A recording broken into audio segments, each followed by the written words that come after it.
znači od prve minute krenuti s vrlo ofenzivnom postavom. Biće vrlo interesantno vidjeti kako će funkcionirati ova taktika i ova formacija, omjer, znači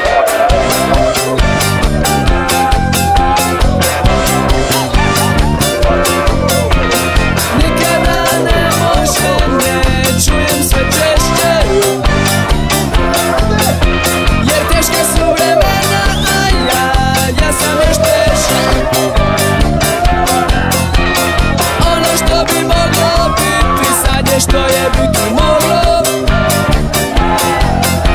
a razlika je u tome što više ne osjećam razliku. Na na na na banana, i tako svakog dana. Uživaj u prednostima domaćeg terena. Pripremi se za Karlovačko korner.